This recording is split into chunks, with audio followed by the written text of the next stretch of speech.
والعصر إن الإنسان لفي خسر إلا الذين آمنوا وعملوا الصالحات وتواصوا بالحق وتواصوا بالصبر صدق الله مولانا العظيم. إن الله وملائكته يصلون على النبي يا أيها الذين آمنوا صلوا عليه وسلموا تسليما. الصلاة والسلام عليك يا رسول الله وعلى آلك وأصحابك يا حبيب الله. الصلاة والسلام عليك يا رسول الله وعلى آلك وأصحابك يا حبيب الله. درود پاک دعا بھی ہے، دوا بھی ہے، شفا بھی ہے اور عطا بھی ہے. اس نیت سے درود پاک پڑھیں کہ درود پاک میں ہمارے ایمان کی تقویت بھی ہے، حضور کا قرب بھی ہے، حضور کی رضا بھی ہے اور ہماری جسمانی روحانی بیماریوں کی شفا بھی ہے. الصلاۃ والسلام علیک یا رسول اللہ. جزاک اللہ. الصلاۃ والسلام علیک یا رسول اللہ وعلی آلک واصحابک یا حبیب اللہ. برادران اسلام، اللہ پاک کا شکر ہے جس نے ہمیں اپنے محبوب سید العالمین خاتم النبیین صلی اللہ علیہ وآلہ وسلم کا امتی پیدا فرمایا ہے، ایمان کی دولت عطا فرمائی ہے. گزشتہ جمعۃ المبارک پہ بھی میں نے سورہ والعصر تلاوت کی اور آپ کے سامنے اس چیز کو بیان کیا کہ وہ لوگ نقصان سے بچ گئے جو ایمان لائے، انہوں نے نیک اعمال کیے، ایک دوسرے کو حق بات کی وصیت اور صبر کی تلقین کرتے رہے. اور یہ چاروں صفات، یہ چاروں خوبیاں حضرت سیدنا صدیق اکبر رضی اللہ تعالی عنہ میں بدرجہ اتم پائی جاتی ہیں. آج 20 جمادی الثانی ہے اور 22 جمادی الثانی کو حضرت سیدنا صدیق اکبر رضی اللہ تعالی عنہ کا یوم وصال ہے. تو اس مناسبت سے چند گھڑیاں آپ کی شان صداقت کے حوالے سے نور صدیقیت اس موضوع پر گفتگو کروں گا. اللہ تعالی حق گوئی کی توفیق عطا فرمائے.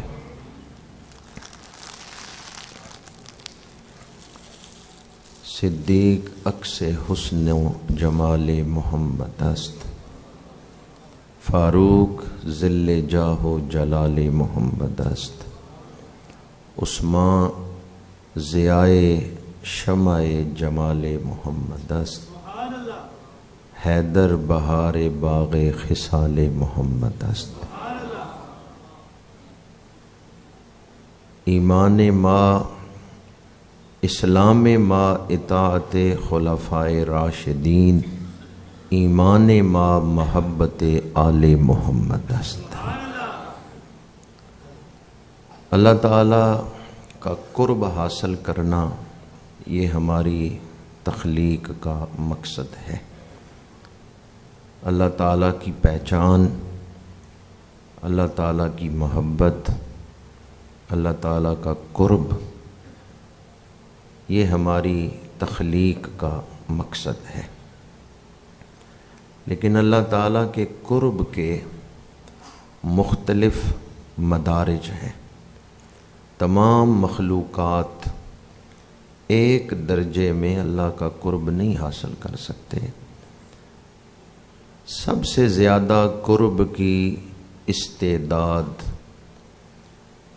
نبیوں اور رسولوں میں رکھی گئی ہے، اور نبیوں اور رسولوں سے بڑھ کر مخلوق میں سب سے زیادہ اللہ کا قرب، جس سے زیادہ قرب کا تصور نہیں کیا جا سکتا، وہ ہمارے آقا کریم صلی اللہ علیہ وآلہ وسلم کو حاصل ہے۔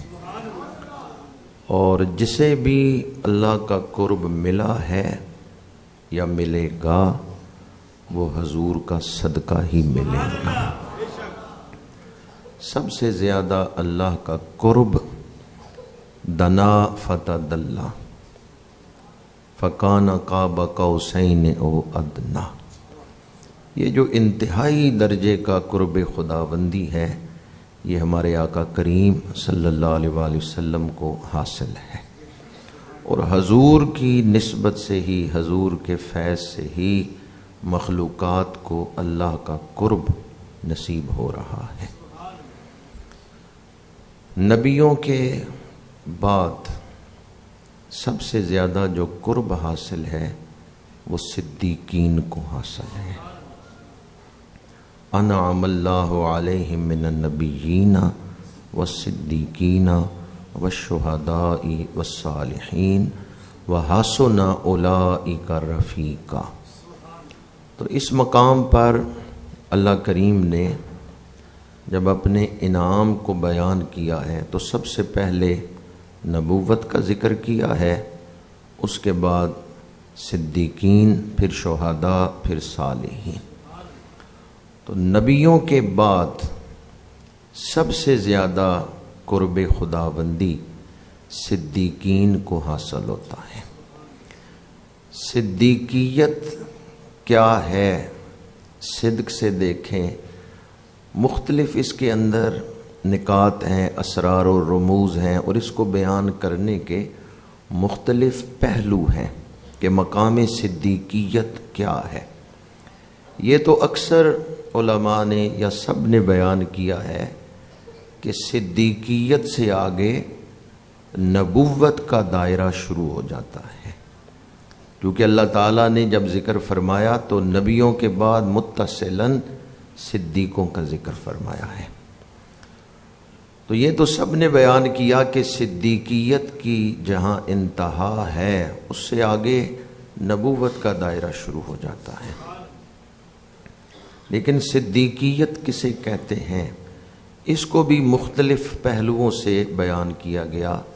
ایک پہلو میں آپ کے سامنے بیان کر رہا ہوں کہ نور صدیقیت جن کو حاصل ہوتا ہے انہیں صدیق کہتے ہیں، اور حضور کے اکثر صحابہ صدیق ہیں، لیکن حضرت سیدنا صدیق اکبر صرف صدیق نہیں بلکہ صدیقوں کے امام ہیں۔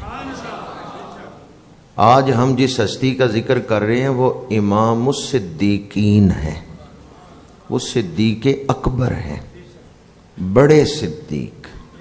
یوں تو اور کئی صحابہ صدیق ہیں، لیکن آج جس ہستی کا ہم ذکر کر رہے ہیں وہ صدیقوں کے امام ہیں۔ تو نور صدیقیت کیا ہے، اسے آسان کر کے آپ کے سامنے بیان کر رہا ہوں۔ اللہ تعالیٰ نے آپ کی آنکھوں میں نور رکھا ہے، آپ کے سامنے مختلف رنگوں کی چیزیں رکھی جائیں تو آپ فرق کر کے بتا دیتے ہیں۔ کالے رنگ کا دھاگا، سفید رنگ کا دھاگا، دونوں رنگوں کے دھاگے پڑے ہوئے ہوں تو آپ کو اللہ نے یہ صلاحیت دی ہے۔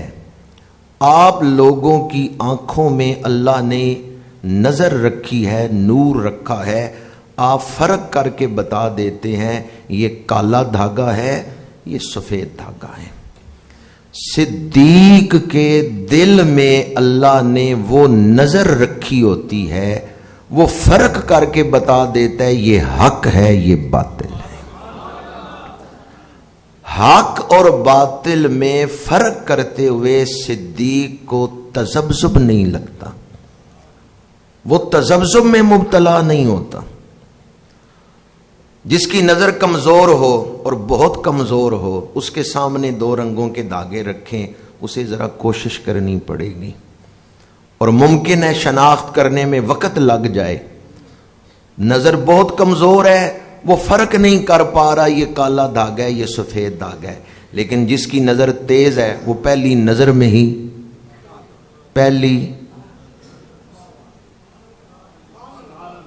حضور نے اعلان نبوت کیا، صدیق اکبر نے پہلی نظر میں ہی مان لیا حضور نبی، کیونکہ ان کے سینے میں نور صدیقیت ہے۔ تو بات آپ کو سمجھ آ گئی کہ ایک آنکھوں کا نور ہے جس سے رنگوں میں فرق کیا جا سکتا ہے، ایک دل کا نور ہے جس سے حق اور باطل میں فرق کیا جا سکتا ہے، اور صدیق حق اور باطل میں فرق کرتے ہوئے تذبذب میں نہیں مبتلا ہوتا، فوراً فرق کر لیتا ہے۔ بعض نے اس کو اس انداز میں بھی بیان کیا ہے کہ حضرت صدیق اکبر نے فوراً اسلام قبول کر لیا، بندے کو پیاس لگی ہو اور بندہ پانی کو تلاش کر رہا ہو اور پانی نظر آ جائے صاف شفاف میٹھا پانی، تو وہ فوراً پانی کو حاصل کرے گا۔ حضرت صدیق اکبر اس نور صدیقیت کی وجہ سے پہلے ہی حق کو تلاش کر رہے تھے۔ صدیق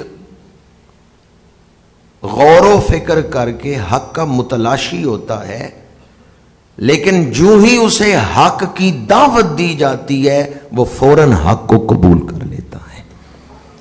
تو حضرت سیدنا صدیق اکبر کی جو پیاس تھی وہ پہلے ہی عروج پہ تھی، وہ تو حضور کے اعلان نبوت سے پہلے، جب ابھی حضور نے اعلان نبوت نہیں کیا، حضور کو دیکھتے تو اپنے دوسرے دوستوں سے ذکر کرتے تھے کہ ان کا بیٹھنا اور لوگوں کے بیٹھنے کی طرح نہیں، حضور کا چلنا اوروں کے چلنے کی طرح نہیں، حضور کا بولنا اور لوگوں کی طرح نہیں، اور حضور کا سوچنا، کسی بات پر غور کرنا، یہ ساری چیزیں بیان کر کے حضرت صدیق اکبر کہتے تھے حضور کے اعلان نبوت سے پہلے کہ میرا دل کہتا ہے یہ دوسرے لوگوں کی طرح نہیں ہے، انہیں کسی بڑے مقصد کے لیے بھیجا گیا ہے۔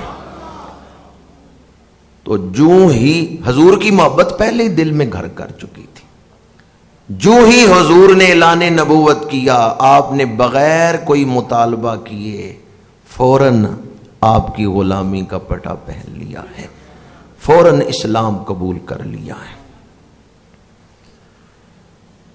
صرف قبول اسلام کا موقع ہی نہیں، حضرت صدیق اکبر کی ساری زندگی پڑھ کے دیکھیں تو آپ کو پتہ چلے گا کہ جس کے اندر نور صدیقیت ہو وہ زندگی کے مرحلے کیسے طے کرتے ہیں اور حق اور باطل میں کیسے ایک لمحے میں فرق کر لیتے۔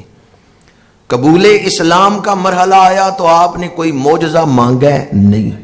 کوئی دلیل مانگی ہے؟ نہیں۔ حضور نے اعلان نبوت کی ہے، آپ نے اسلام قبول کر لیا۔ یوں تو اسلام قبول کرنے کے بعد حضور کے وصال پاک تک کتنے مواقع ایسے آئے، ایک ایک لمحہ حضرت صدیق اکبر کے نور صدیقیت کو ظاہر کر رہے ہیں، لیکن ایک بہت بڑا موقع ہے جب حضور معراج کر کے آئے۔ کافروں نے سوچا یہ موقع ہے مسلمانوں کو مرتد بنانے کا، گمراہ کرنے کا، رسول اللہ سے دور کرنے کا۔ اتنا بڑا دعویٰ کہ ایک رات میں مکے سے فلسطین گیا بھی ہوں آیا بھی ہوں، یہ موقع ہے کہ ہم مسلمانوں کو گمراہ کر سکتے ہیں۔ ابو جہل، اور یہ بھی ان کو پتا تھا کہ اگر ہم حضرت صدیق اکبر کو حضور سے ہٹانے میں کامیاب ہو گئے تو پھر اوروں کو گمراہ کرنا ہمارے لیے آسان ہو جائے گا۔ ابو جہل آیا حضرت صدیق اکبر کے دروازے پہ، کہنے لگا ایک بات کا فیصلہ کروانا ہے، تم بڑے عقل مند ہو، سمجھدار ہو، یہ بتاؤ کوئی دعویٰ کرے کہ میں راتوں رات مکے سے فلسطین گیا بھی ہوں آیا بھی ہوں، مان لو گے؟ آپ نے فرمایا نہیں مانوں گا، فاصلہ اتنا، ایک رات میں کوئی جا نہیں سکتا اور اسی رات واپس نہیں آ سکتا۔ اس نے کہا کوئی کہے، آپ نے فرمایا کوئی کہے۔ اس نے کہا یہ دعویٰ تمہارے نبی نے کیا ہے، ایک لمحہ بھی تاخیر کی ہے ماننے میں نہیں، یہ نور صدیقیت ہے۔ آپ نے فرمایا حضور نے فرمایا نا میں ایک رات میں گیا ہوں آیا ہوں تو سچ فرمایا ہے، اور یہ چھوٹا دعویٰ کیا ہے، حضور اس سے بڑا دعویٰ کرے ابو بکر اس کو بھی مانتے ہیں۔ ابو جہل نے کہا ابھی تو کہتے تھے کوئی کہے نہیں مانوں گا اور اب مان رہے ہو، آپ نے فرمایا کوئی کہے نہیں مانوں گا، حضور کوئی نہیں ہے، وہ تو اللہ کے محبوب ہے، وہ تو تاجدار ختم نبوت ہے، وہ تو اللہ کے رسول ہے، وہ تو حامل قرآن ہے، حضور کوئی نہیں ہے، حضور تو ایمان ہے، میرا ایمان حضور ہے۔ حضرت سیدنا صدیق اکبر نے ایک لمحے میں حقیقت کو پا لیا ہے کہ حضور معراج پہ جا سکتے ہیں، سوچ میں نہیں پڑے جاتا ہوں پوچھتا ہوں پھر ان سے بات کر کے تمہیں بتاتا ہوں، نہیں، ابھی حضور سے اعلان معراج سنا ہی نہیں، حضور سے سنے اعلان معراج نہیں، ابو جہل سے سنے، تصدیق کر دی حضور معراج کر کے آئے ہیں۔ کیوں؟ صدیق اکبر پہلے جانتے ہیں حضور اس لائق ہیں کہ معراج کر کے آئے، حضور یہ شانیں رکھتے ہیں کہ معراج پا کے آئے، اس لیے ابو جہل سے سنی حضور کی شان، تصدیق کر دی۔ آج بعض لوگ حضور کی شان سنتے ہوئے بحث میں پڑھتے ہیں یہ خبر واحد ہے، یہ ضعیف ہے، اس کو کس طرح ماننا ہے نہیں ماننا، اس بحث میں پڑھتے ہیں۔ مشرب صدیق اکبر یہ ہے، حضور کی شان سن کے عاشق کا دل خوش ہو جاتا ہے، دل کھڑ ویندا جد نام سنیندا ڈھولن۔ تو یہاں بھی حضرت صدیق اکبر کسی تذبذب میں مبتلا نہیں ہو۔ نور صدیقیت، میں نے عرض کیا کہ صدیقیت کو نبوت کا انتہائی قرب حاصل ہوتا ہے، اور اس نور صدیقیت کا اظہار ہجرت کے واقعہ میں شب ہجرت اپنے کمال پر ہے۔ 3 دن غار ثور میں جو گزارے ہیں وہ حضور نے اپنا خاص رنگ چڑھا دیا ہے حضرت صدیق اکبر پر۔ جب مدینہ منورہ پہنچے تو اہل مدینہ جو استقبال کے لیے نکلے ہیں انہیں پہلی نظر میں پہچاننے میں یہ فرق لگا، حضور چاہتے ہیں ذرا میری عطاؤں کا اظہار ہو جائے کہ میں نے ابو بکر پہ رنگ کتنا چڑھایا ہے۔ جو استقبال کے لیے آئے کھڑے تھے وہ پہلے حضرت صدیق اکبر سے مل رہے ہیں، حضور سامنے موجود ہیں تو دیکھنے والوں کو مغالطہ کیسے لگ گیا کہ یہ حضور ہے۔ فنا اتنا تو ہو جاؤں میں تیری ذات عالی میں، جو مجھ کو دیکھ لے اس کو تیرا دیدار ہو جائے، جو مجھ کو دیکھ لے اس کو تیرا دیدار ہو جائے۔ حضرت سیدنا صدیق اکبر پہ اتنا رنگ حضور نے چڑھا دیا ہے، اہل مدینہ جو استقبال کے لیے آئے ہیں وہ پہلے آپ سے مصافحہ کر رہے ہیں، آپ سمجھ گئے تو آپ نے اپنی چادر اتاری، اسے پھیلایا اور دھوپ تھی تو حضور کے اوپر کر دیا۔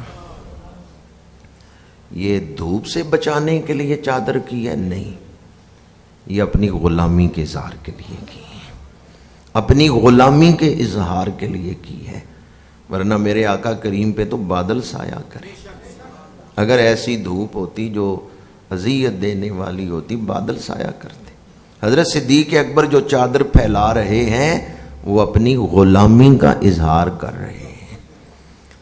تو اس واقعہ کو بیان کر کے بھی علماء نے اس چیز کو فنائیت کو بیان کیا ہے کہ حضرت صدیق اکبر پہ اس قدر رنگ حضور نے چڑھا دیا ہے۔ صدیقیت کو سب سے زیادہ قرب نبوت حاصل ہے، اور حق اور باطل کے پہچان میں خاص ملکہ حاصل ہوتا ہے صدیقین کو۔ چوتھا موقع آپ کے سامنے بیان کر رہا ہوں، موقع ہے صلح حدیبیہ کا، اور شرائط وہ ہیں جو کافر منوا رہے ہیں، مسلمان مان رہے ہیں۔ بظاہر نظر آتا ہے کہ کافروں کی طرف سے جو شرطیں ہیں وہ سخت ہیں، حضرت سیدنا فاروق اعظم رضی اللہ تعالی عنہ حضور کی خدمت میں حاضر ہوئے، انتہائی ادب سے عرض کیا، یا رسول اللہ صلی اللہ علیہ وسلم کیا ہم حق پہ نہیں؟ فرمایا ہم حق پہ ہیں۔ یا رسول اللہ پھر ہم ان کافروں کی شرطیں مان کے کیوں صلح کر رہے ہیں؟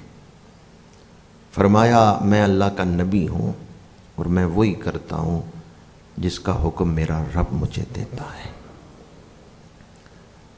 انتہائی ادب کا مقام ہے۔ حضرت فاروق اعظم رضی اللہ تعالیٰ نے حضور کی بارگاہ سے اجازت لے کے اب آئے ہیں بارگاہ صدیقیت میں۔ سوالوں کی وہی ترتیب ہے۔ صدیق اکبر کیا ہم حق پہ نہیں؟ یار غار نے فرمایا ہم حق پہ ہیں، پھر ہم کافروں کی شرطیں مان کے کیوں صلح کر رہے ہیں؟ حضرت صدیق اکبر نے کہا حضور اللہ کے رسول ہیں، جو اللہ فرماتا ہے حضور کرتے ہیں۔ یہاں بھی حضرت صدیق اکبر حق کو پہچاننے میں سب سے سبقت لے گئے، سب سے آگے بڑھ گئے، اور قطعاً کوئی ایسے معاملات، کوئی سوال ذہن میں نہیں اٹھا کہ ہم بہادر ہیں، ہم جرت والے ہیں، ہم لڑ سکتے ہیں تو کیوں نہ یہ مشورہ دیں۔ نہیں، حضور جو فرما رہے ہیں اللہ کے حکم کے مطابق ہی فرما رہے ہیں۔ مینڈا عشق بھی تو، مینڈا یار بھی تو، مینڈا دین بھی تو، ایمان بھی تو نور صدیقیت حق کو پہچاننے میں سبقت لے گئے اور حق کو پہچاننے کی خاص استعداد رکھتے ہیں۔ اب تک میں نے جو مثالیں دی ہیں انہیں سمجھنا نسبتاً آسان ہے۔ جب انسان کی عزت پہ ضرب لگے نا تو انسان تڑپ اٹھتا ہے۔ مثلاً کسی سے کہیں کہ تو مال دین کے لیے خرچ کر، مشکل ہے خرچ کرنا لیکن ممکن ہے کوئی تیار ہو جائے۔ کسی سے کہیں جسمانی تکلیف برداشت کر لو دین کے لیے، مشکل ہے لیکن ممکن ہے لوگ تیار ہو جائیں جسمانی تکلیف برداشت کرنے کے لیے۔ مال خرچ کرنا، جسمانی تکلیف برداشت کرنا آسان ہے، عزت پہ حرف آئے اس وقت انسان تڑپ اٹھتا ہے۔ بالخصوص جذباتی محبت پہ ضرب لگے تو اس وقت انسان تڑپ اٹھتا ہے۔ بیٹی ہو پاک دامن، بیٹی ہو تہجد گزار، بیٹی ہو عفت شعار، بیٹی ہو صالحہ متقیہ، اور باپ جانتا ہو کہ میری بیٹی انتہائی پاک کردار والی ہے، اس پر لگے تہمت، اور بیٹی سسرال سے میکے آ جائے تو باپ تڑپے گا یا نہیں؟ 2-3 آوازیں آئی ہیں۔ اللہ نے جن کو بیٹیاں دی ہیں سیدہ پاک کا صدقہ اللہ انہیں بیٹیوں کی خوشیاں عطا فرمائے۔ یہ اولاد کا درد بڑا ڈاڈا ہوتا ہے، جو کبھی نہیں نہ روتا، بیٹی آ جائے نا اس کے گھر روتی ہوئی، سخت دل باپ کا دل بھی پسیج جاتا ہے، اور کہتا ہے میں جا کے سسرال میں پوچھتا ہوں تمہاری غلطی بھی کوئی نہیں پھر تم کیوں آ گئی ہو گھر، تمہاری غلطی بھی کوئی نہیں پھر تم کیوں پریشان۔ بڑے اچھے طریقے سے بھی وہ بات کرے، کم از کم سسرال جا کے بیٹی کا باپ بات تو کرے گا نا کہ میری بیٹی کا قصور کوئی نہیں ہے، آپ کیوں ناراض ہیں۔ میرے آواز، میرے الفاظ ساتھ نہیں دے رہے شان صدیقیت کو بیان کرتے ہوئے۔ بیٹی ہے معلمہ اسلام، بیٹی ہے مفسرہ قرآن، بیٹی ہے تہجد گزار، اور ان پر لگائی گئی ہے تہمت۔ یہ بھی اللہ کے رازوں میں سے کئی راز ہیں۔ تہمت لگائی گئی حضور جانتے ہیں کہ میری بیوی پاک کردار کی، ام المومنین حضرت سیدہ عائشہ صدیقہ رضی اللہ تعالی عنہ، حضور جانتے ہیں کہ میری بیوی، حضور جانتے ہیں کہ ام المومنین پاک کردار کی مالک ہے۔ لیکن میں پہلے عرض کر چکا ہوں، حضور جب کوئی فیصلہ کرتے ہیں، اعلان کرتے ہیں، اللہ کے اذن سے ہی کرتے ہیں۔ تو حضور وحی کے انتظار میں ہیں۔ برطانیہ میں ایک غیر مسلم نے کلمہ پڑھا، اس سے پوچھا گیا کہ تیرے کلمہ پڑھنے کا سبب کیا بنا ہے؟ اس نے کہا جب میں نے یہ واقعہ پڑھا نا کہ حضور کی زوجہ مطہرہ پہ تہمت لگی تو حضور نے فوراً پاکیزگی نہیں بیان کی، وحی کا انتظار کیا ہے۔ میرے دل نے کہا یہ اللہ کے نبی، کیونکہ خامد کو پتا ہو میری بیوی پاک کردار والی ہے، اس پہ تہمت لگے، وہ ایک لمحہ نہیں لگائے گا، فوراً اپنی بیوی کی پاکی بیان کرے گا۔ وہ کہتے ہیں میرے دل نے کہا یہ عام انسان نہیں ہے، یہ اللہ کے نبی ہیں جنہوں نے وحی کا انتظار فرمایا ہے، پھر اعلان کیا ہے۔ ایک طرف تو یہ حضور کی شان نبوت کا بھی اظہار ہے، دوسری طرف بی بی پاک کے صبر کا بھی اظہار ہے، اور تیسری طرف حضرت صدیق اکبر کا ادب و نیاز۔ ایک دفعہ بھی حضور کی خدمت میں آ کے نہیں عرض کیا یا رسول اللہ میری کتنی خدمات ہیں، میں نے کتنا مال اسلام پہ لٹایا ہے، میں نے شب ہجرت خدمت کی ہے، میں نے مسجد نبوی کے لیے جگہ خرید کے پیش کی ہے، یا رسول اللہ میری کتنی خدمات ہیں۔ آج میری عزت کا سوال ہے، اعلان فرما دیں، جبکہ آپ جانتے بھی ہیں کہ عائشہ صدیقہ پاک کردار کی مالک ہے، یا رسول اللہ اعلان فرما دیں۔ حضرت صدیق اکبر نے ایک دفعہ آ کے تقاضا کیے، کیوں خاموش ہیں؟ یہ نور صدیقیت ہے۔ وہ جانتے ہیں کہ حضور اللہ کے نبی ہیں، حضور جو فیصلہ فرمائیں گے شان نبوت کے مطابق فرمائیں گے۔ اپنے آپ کو، اپنی مرضی کو، اپنی خواہش کو، اپنی آرزو کو وہاں قربان کر دیا ہے، وہاں اپنی عزت کا خود خیال اس کو بھی ختم کر دیا ہے، سب کچھ حضور کے نام پہ قربان کر دیا ہے۔ ایک دفعہ بھی حضرت صدیق اکبر نے آ کر اپنی خدمات کا تذکرہ کر کے حضور کی خدمت میں یہ عرض نہیں کیا یا رسول اللہ آپ اعلان فرما دیں کہ عائشہ صدیقہ پاک ہے۔ کیوں خاموش ہیں حضرت صدیق اکبر؟ یہ ان کا ادب بھی ہے، ان کا ایمان بھی ہے۔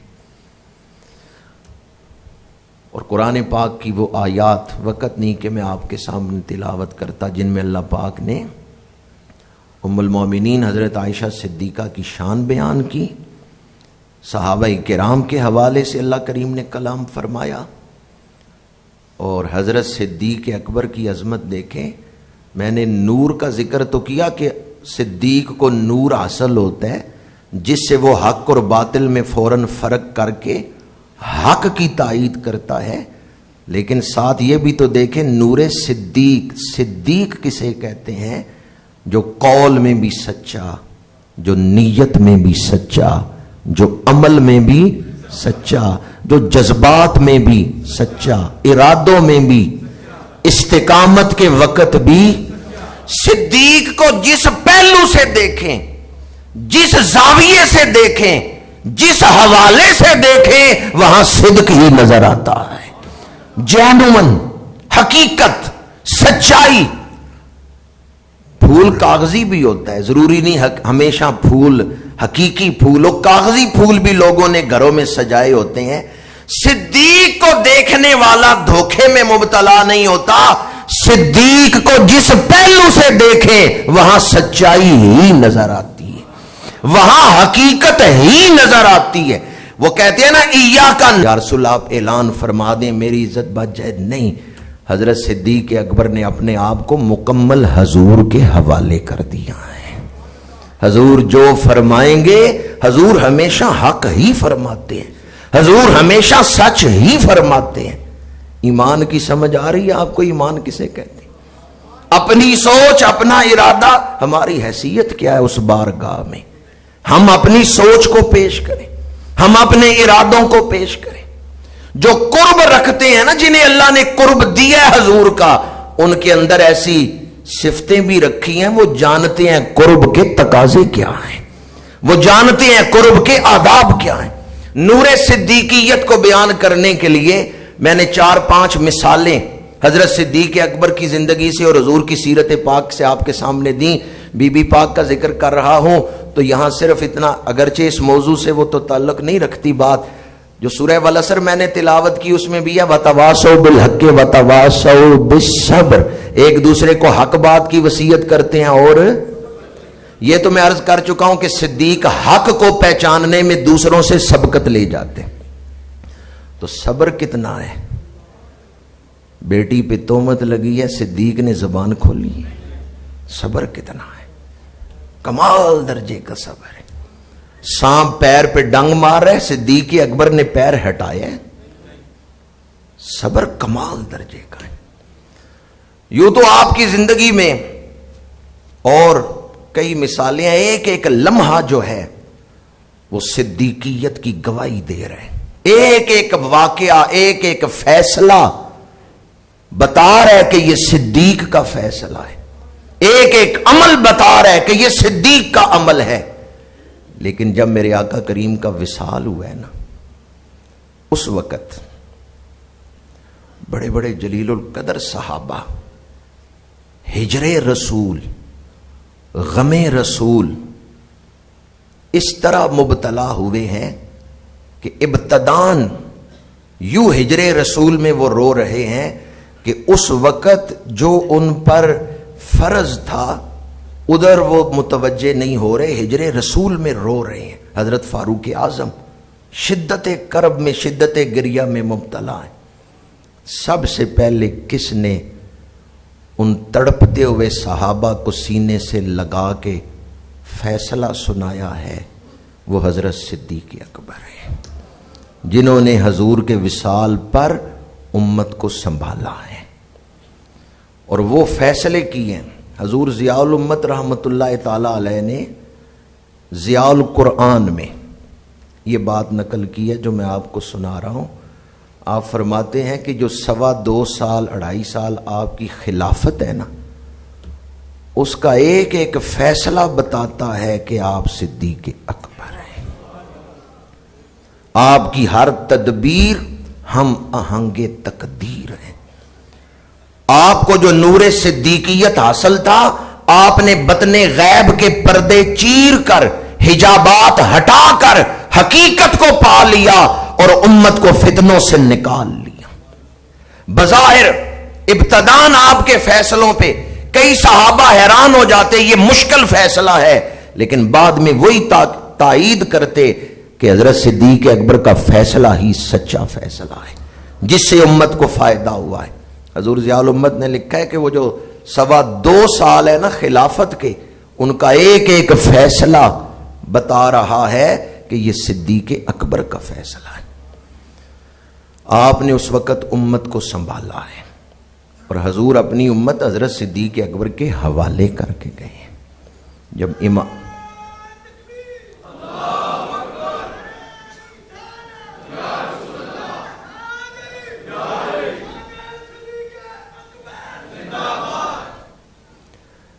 جب امامت کا مسلح دیا ہے اور صحابہ کو پیچھے کھڑا کیا ہے تو حضور نے اپنی امت حضرت صدیق اکبر کے حوالے کی. اور حضور کے وصال پاک کے بعد حضرت صدیق اکبر نے جو خطبہ دیا ہے، سیرت کی کتابوں میں، حدیث کی کتابوں میں موجود ہے، اس خطبے نے صحابہ کہتے ہیں ہمیں لگ رہا تھا جیسے یہ آیت آج ہم سن رہے ہیں، حالانکہ وہ حافظ تھے ان آیتوں کے. ایسے انداز میں، ایسے موقع پر حضرت صدیق اکبر قرآن تلاوت کر رہے ہیں. اس انداز میں حضور کے وصال کا ذکر کر کے صحابہ کرام کو اس ذمہ داری کے لیے تیار کر رہے ہیں جو اس وقت ان کے کاندھوں پہ پڑی تھی. اور پھر جب حضرت صدیق اکبر مسند خلافت پہ رونق افروز ہوئے تو آپ کا ہر فیصلہ، یہ بات میں متعدد بار عرض کر چکا ہوں اس لیے دوہرا نہیں رہا، صرف اشارہ کر رہا ہوں. 4 جھوٹے نبی کھڑے ہوئے، مرزا غلام احمد قادیانی 1908 میں مر گیا. اس وقت کون سا سن ہے؟ تو کتنے سال ہو گئے ہیں مرزے کو مرے ہوئے؟ 114 سال گزر گئے. فتنہ ختم ہو گیا. ایک جھوٹا نبی مر چکا ہے, دنیا میں موجود نہیں, فتنہ اب بھی موجود ہے. 114 سال ہو گئے اس کو مرے ہوئے, فتنہ مرزیت اب بھی موجود ہے. اور صدیق اکبر کے دور میں 4 جھوٹے نبی کھڑے ہوتے ہیں. صرف 2.25 سالوں میں آپ نے منکرین ختم نبوت کے سارے فتنے ختم کر کے امت کو عقیدہ ختم نبوت پہ متحد کر دیا.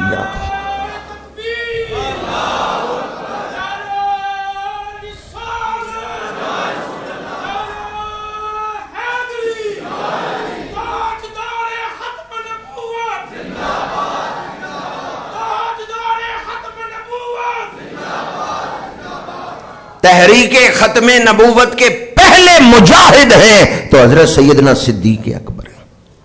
آپ نے اس وقت فتنہ انکار ختم نبوت سے صرف 2.25 سالوں میں امت کو نکال لیا ہے. اور کتنے چیلنج تھے. ایک سرحد پہ روم کی طرف سے خطرہ ہے کہ عیسائی حملہ کر دیں گے. آپ نے لشکر اسامہ بھیج کے مسلمانوں کی عزت شوکت اس کا اظہار کیا, مسلمانوں کی طاقت کا اظہار کیا, منکرین زکوٰۃ سے جہاد کی ہے, مرتدین سے جہاد کی ہے. ان سارے محاذوں پہ لڑ کے برطانیہ کا ایک اسکالر کہتا ہے عقل نہیں مانتی, لیکن حقیقت ہے, اسے بیان کرنے سے ہم رہ نہیں سکتے. یہ حقیقت ہے کہ صرف 2.25 سالوں میں سارے فتنے مٹا کے حضرت صدیق اکبر نے اسلام کو مضبوط کیا ہے. امریکی اسکالر مائیکل ایچ ہارٹ اس نے دا 100 میں لکھا ہے Abu Bakr was a successful leader, Umar's achievement are impressive indeed. کہتے ہیں خلفائے راشدین کی جو شان ہے وہ اس بلند درجے کی ہے کہ انہیں پڑھ کے انسان سوچتا ہے جن کے غلام اتنی شان والے ہیں, آقا کی شان کیا ہو.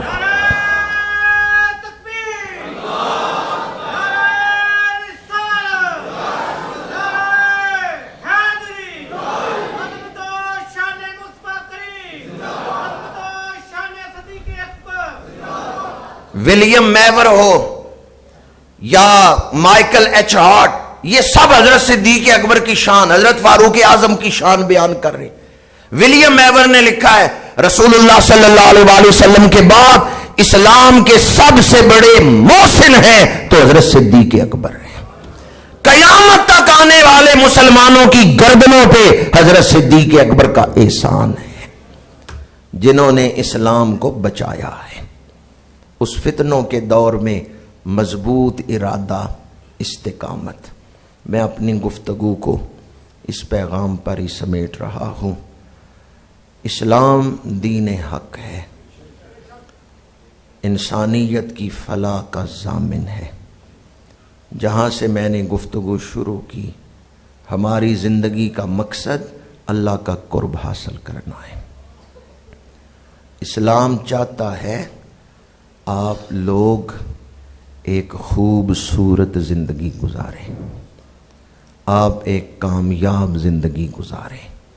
اسلام یہ چاہتا ہے کہ آپ زمین کے اوپر رہیں تب بھی پرامن رہیں, خوشحال رہیں, کامیاب رہیں, مطمئن رہیں, اور آپ دنیا سے پردہ کر کے قبر میں چلے جائیں, وہاں بھی آپ اطمینان کے ساتھ رہیں, وہاں بھی کامیاب رہیں. حشر کے میدان میں اٹھے تو وہاں بھی کامیاب. اسلام آپ لوگوں کی کامیابی چاہتا ہے. اس کے لیے ضروری ہے کہ ہم اسلام کو سمجھیں, اس کے لیے ضروری ہے کہ ہم اسلامی تعلیمات پر عمل کریں. جو لوگ حضرت صدیق اکبر کی شان کا انکار کرتے ہیں نا, ان کے لیے بھی قابل غور بات ہے. سورہ توبہ کے شروع میں بسم اللہ لکھی گئی ہے. قرآن پاک کو ایک کتابی شکل میں لکھوایا کس نے؟ جی حضرت صدیق اکبر نے. ترتیب حضور بتا گئے تھے, جیسے حضور نے بتایا ویسے حضرت صدیق اکبر نے لکھوایا.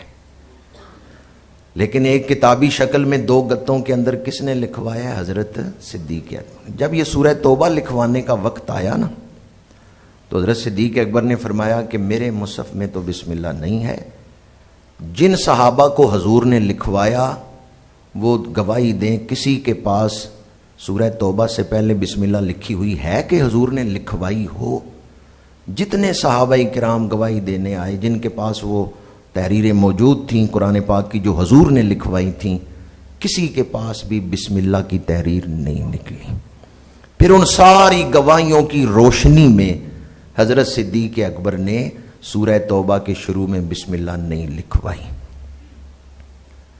آج جو انکار کرتے ہیں حضرت صدیق اکبر کی عظمت کا، قرآن کو 2 گدوں میں جمع تو حضرت صدیق اکبر نے کیا، ذرا مخالفت کر کے دکھاؤ نا۔ کر سکتے ہیں مخالفت؟ حضرت صدیق اکبر کی مخالفت کریں گے تو کس کی مخالفت ہوگی جی؟ کوئی کہے گا بھی حضور نے لکھوایا تھا تو حضرت صدیق اکبر نے اسی طرح لکھوایا ہے، لہذا مان لیں صدیق اکبر نے حضور کا دین انسانیت تک پہنچایا ہے۔ یا تو آپ کہہ دیں بھی حضور نے بسم اللہ لکھوائی تھی اور حضرت صدیق اکبر نے نہیں لکھوائی، ذرا جرت کریں بسم اللہ لکھیں، نہیں لکھ سکتے تو پھر مان لیں حضور کا دین ہی صدیق اکبر نے دنیا تک پہنچایا ہے۔ اسلام کو سمجھیں، حضرت صدیق اکبر کی محبت ہوگی تو دین سمجھ آئے گا، اسلام کو سمجھیں گے تو آپ کا اپنا ہی فائدہ ہے، اور اسلام سے دور ہوں گے تو اپنا ہی نقصان ہے۔ آج ہم جمعۃ المبارک کے بعد حضرت سیدنا صدیق اکبر رضی اللہ تعالیٰ عنہ کی بارگاہ میں ارمغان عقیدت بصورت ایصال ثواب پیش کریں گے، جو کہ 22 جمادی الثانی قریب ہے، اور دعا گو ہوں اللہ تعالیٰ ہمیں وہ امانت اسلام کی صورت میں جو ہمیں دی گئی ہے اسے سمجھنے کی اور اسے آئندہ نسلوں تک، آخری سانس تک، آئندہ نسلوں تک پہنچانے کی توفیق عطا فرمائے۔ وآخر دعوانا ان الحمد للہ رب العالمین۔